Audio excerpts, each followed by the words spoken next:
Dari Gereja Kekala Surabaya 1062 The Voice of Love. Shalom, selamat pagi kekasih Tuhan. Berjumpa kembali dengan saya Wahyu Widiawati dalam program Bincang Pagi edisi awal pekan 22 Juni 2020. Ingat atas kebersamaan kita pukul 9 nanti kekasih Tuhan bisa ikut terlibat dalam perbincangan di Bincang Pagi. Kita belajar bersama, bertumbuh dalam kebenaran firman Tuhan. Pagi hari ini saya punya narasumber sepasang suami istri yang biasanya melayani di program Family Magazine. Beliau berdua concern di iDisciple. Pendeta Roy Iskandar dan Ibu Christine Budiarjo. Shalom. Shalom, selamat pagi. Shalom pagi. Selamat pagi Wahyu, selamat pagi kasih Tuhan. Apa kabar? Selamat pagi. Baik-baik. Puji Tuhan. Selalu Bu baik. Christine cantik sekali hari ini. Tumben berdandan ya. Apa karena biasanya nggak berdandan? Dia selalu berdandan. Selalu berdandan ya. Iya. Mungkin karena didamping oleh bapak yang Haleluya. batian gitu ya. Iya, saya juga batian hari ini. Iya. Tidak kaosan. Kayak Pak Lurah. Karena sudah 3 bulan tidak pakai batik. Nah itu makanya Pak. Kangen ya pakai batik ya. Gimana? Beraktivitas di rumah itu bikin Pak Roy bosan nggak? Tidak. Tidak. Ya, saya kalau bosan paling keluar sebentar. Ikut istri saya ke supermarket belanja. Oke. Ya, sudah. Tapi saya masih bekerja. Masih bekerja. Ya, jadi kalau ke Jadi kantor, tidak stay at home 3 bulan. Tidak, enggak ya. Jam saya ke kantor jam 10 sampai jam 1 pulang. Oke. Jadi cuma hiburan sebentar 3 jam balik rumah. Jadi nggak bosen ya? Ya, Kalau ibu gimana? Ini yang biasanya kan banyak aktivitas ini. Iya. Sekarang banyak dikurangi Bu ya? Kalau istilah saya itu UFH. Apa itu Pak? Umek from home. Umek from home. Tetap umek ya berarti? Umek, iya, tetap umek. Tapi saya bersyukur gitu ya sama Tuhan. Rasanya waktu ini berlalu cepat loh. Iya, Iya. iya, iya. Berlalu sangat cepat. Itu anugerah juga ya. Bantuan Tuhan gitu loh ya. Supaya kita tuh bisa melewati itu enggak boring bosan, ya. Ya, kegiatannya kalau kegiatan selalu ada sih. Pemuritannya tetap jalan lewat Tetap Zoom. jalan ya, lewat online. Ya, lewat Zoom, Oh, ya. oke. lewat Zoom. Ya, bayangkan ini Bu Christine yang konon katanya Pak Roy lebih sibuk daripada Pak Roy. Suruh tinggal di rumah tanpa kegiatan. Waduh, nggak mungkin. Oh, Kasihan yang dia. pasti double job. Double job Iya, Bu ya. nginem ya. Betul, betul. Nginem kan. Lah emang biasanya nggak nginem. Ya, beberapa waktu kan ada Mbak. Terus puji Tuhan itu sebelum pandemi itu Mbak pulang gitu. Jadi belum sempat balik itu sudah pandeminya ada berlaku itu stay at home itu kan. Terus PSBB. Jadi ya saya bersyukurnya gini. Waktu masa-masa seperti ini dia ada di rumah gitu ya. Dia bisa nemeni anak-anak. Jadi ada Mbak baru di rumah, Mbak Christine. Iya, inem baru. Tapi luar biasa Pak Roy jadi lebih kerasan di rumah kalau ibu di rumah. Saya memang orang rumahan. Oh, emang orang rumahan. Ya, Jadi saya orang yang suka di rumah. Oke. Jadi memang saya bikin rumah itu memang untuk saya Untuk Betah, saya ya. betah di rumah. Saya kalau sudah pulang dari kantor paling lebih baik langsung di meja makan. Setelah makan setengah 6 gitu ya sore, saya langsung masuk kamar, sudah tidak turun. Oke. Ya, baru turun besok pagi. Oh, orang rumahan. Orang rumahan. Ya. Ya, memang saya lebih senang dengan keluarga di rumah. Jadi ketika harus beraktivitas di rumah itu sesuatu yang menyenangkan ya. Sebetulnya bukan masalah beraktivitas di rumah atau di rumah, tetapi saya lebih suka dengan keluarga. Oke. Family man. Ya, Mau di luar, kalau, di rumah.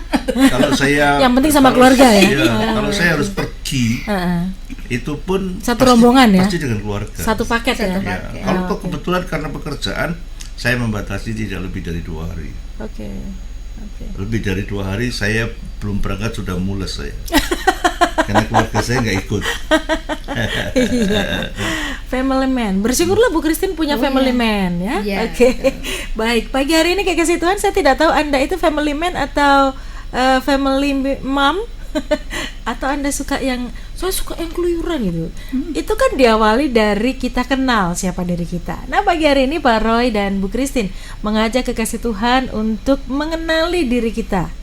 Kita ini seperti apa sih di hadapan Tuhan, kemudian di hadapan sesama. Jadi kita ini nggak lupa diri ya. Soalnya kenal siapa diri kita. Pak Roy, kalau bicara mengenali diri, memangnya banyak ya orang nggak kenal dirinya? Banyak ya? Banyak. Kok aneh ya? Itu tuh sepertinya sebuah ungkapan yang aneh, tapi ternyata terjadi ya. Orang yang nggak mengenali diri itu seperti apa contohnya sih? Ya, orang yang tidak mengenali diri itu adalah orang yang memaksakan kehendak, orang yang tidak pernah memikirkan sebuah hubungan, ya kan?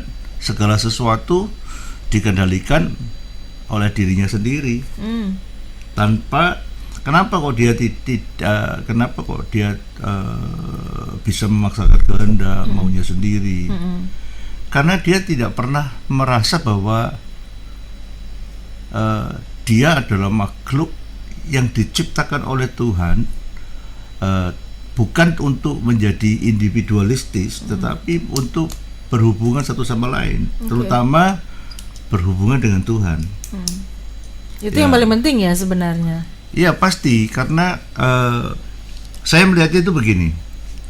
Seringkali kita menjadi seorang manusia itu tidak pernah belajar untuk mengerti siapa diri kita dan apa hubungannya dengan Tuhan.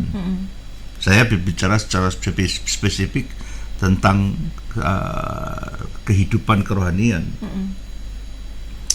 Kita ini bukan berhubungan dengan Tuhan dengan segala macam persoalan kita, tetapi kita ini berhubungan dengan Tuhan dalam konsep yang jelas bahwa Dia adalah pencipta dan kita adalah ciptaannya. Oke, Pak, apakah berarti setiap orang yang kenal Tuhan, berhubungan dengan Tuhan, otomatis dia bisa mengenali dirinya sendiri? Pasti. Nah, problemnya ada begitu banyak orang yang ngakunya pengikut Kristus, dia cinta Tuhan, dia melayani Tuhan, tapi dia nggak kenal dirinya sendiri. Lah, misnya di mana itu? Misnya itu karena dosa sebetulnya. Sehingga mereka merasa bahwa hidupnya ya yang saya punya ini ya untuk saya. Dia tidak pernah mengenali dirinya bahwa dia diciptakan ini untuk apa. Ya. Padahal dia dekat sama Tuhan. Doanya lama loh, Pak. Doa puasa malah.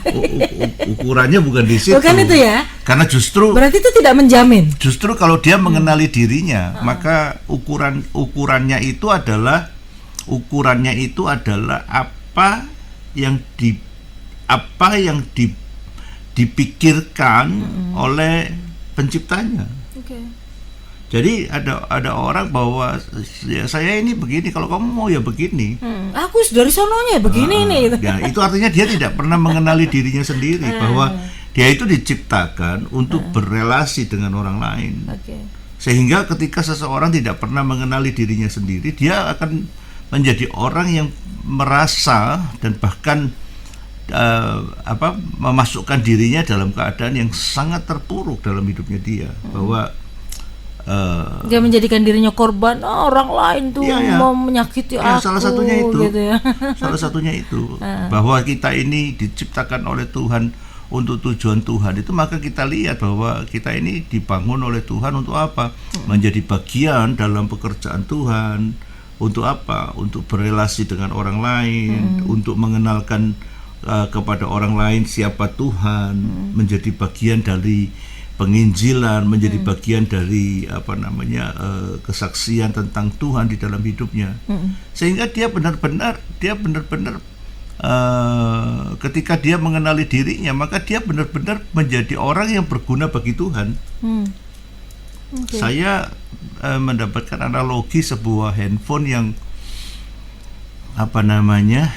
yang canggih. Bukan, yang tagline-nya itu adalah The Selfie Expert. Saya nggak boleh nyebut merek kan? Nggak boleh. Ya, tapi kalau nyebut The pasti Selfie orang tahu. Kan, tahu. Iya. Itu di sebelahnya Bu Christine. Iya. Nah, kenapa dia disebut sebagai the selfie expert? Karena memang dia diciptakan untuk selfie. Oke.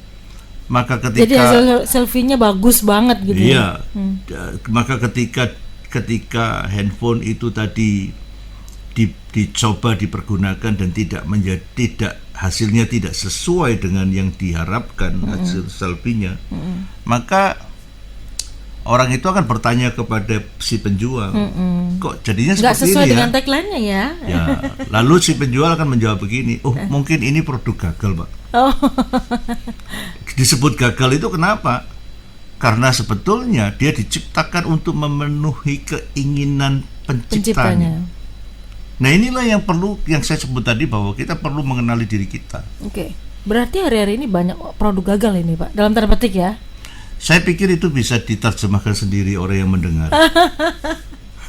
Pak Roy, hari-hari ini teknologi, apalagi sekarang ini kan sedang physical distancing, tidak ketemu, biasanya ketemu ibadah, kemudian bekerja juga ketemu teman. Hari-hari ini kan digalakan untuk physical distancing. Orang lebih itu istilahnya tadi itu lebih fokus kepada dirinya sendiri, keselamatannya sendiri, kebutuhannya dia sendiri, begitu. Nah, bagaimana agar tidak terjebak di situ di situasi seperti ini? Itu sebabnya bahwa masing-masing orang itu perlu tahu dia hidup itu buat apa. Dia itu siapa, dia hidup buat apa, lalu dia harus mengerjakan apa. Saya sempat komen di sebuah media sosial. Di media sosial saya sempat komen dalam sebuah komen, jadi saya menanggapi komen ya. Oh, okay. Saya mengatakan kepada mereka, sebetulnya nggak perlu dengan diancam oleh TNI Polri untuk taat itu tidak perlu. Sebetulnya saya berharapnya bahwa semua pemuka agama, tokoh-tokoh agama itu berfungsi sebagaimana mestinya. Karena saya percaya ketika tokoh-tokoh agama itu berbicara kepada seluruh jemaatnya, saya berbicara ini khususnya orang-orang Kristen, bahwa kita ini menjadi umat Tuhan yang harus patuh dan taat kepada Tuhan, itu kita melakukannya. Dan saya pikir juga mungkin sebagian juga sudah melakukan demikian ya.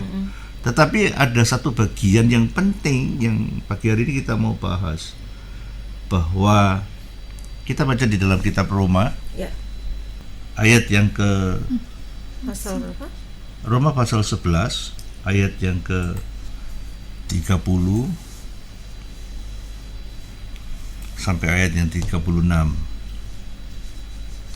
Roma 11 ayat 30 sampai 36. Berbunyi demikian.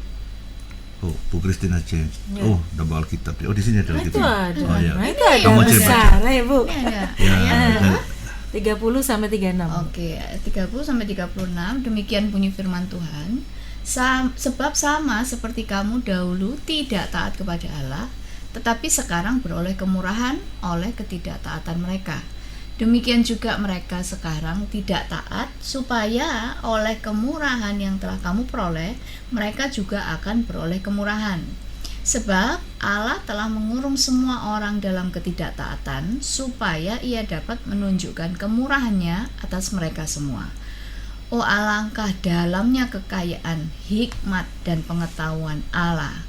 Sungguh tak terselidiki keputusan-keputusannya, dan sungguh tak terselami jalan-jalannya.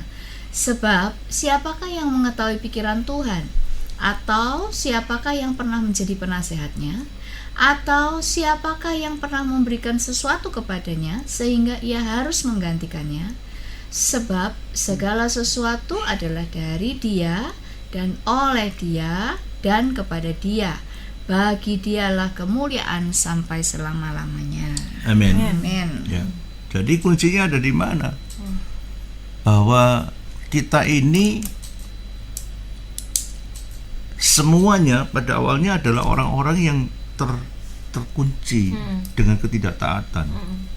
Itu kok di ayat itu sepertinya kok sengaja ya Tuhan sengaja memang Tuhan mengurung mereka dalam ketidaktaatan. Betul. Makanya harus dibaca. Iya. Di ayat 30 dikatakan begini, sebab sama seperti kamu dahulu tidak taat kepada Allah, tetapi sekarang beroleh kemurahan oleh ketidaktaatan bangsa Israel. Ya kan? Dan dengan demikian juga mereka sekarang tidak taat supaya oleh kemurahan yang telah kamu peroleh, yang saya sudah peroleh. Jadi saya mendapatkan kemurahan karena bangsa Israel. Lalu saya sekarang menjadi kemurahan Allah untuk bangsa yang sekarang. Ya kan? Di sini dikatakan sebab Allah kenapa? Sebab Allah telah mengurung semua orang. Jadi genuinely orang itu punya sebuah sifat tidak taat yang sudah built in. Tidak taat. Bawaan dari sononya.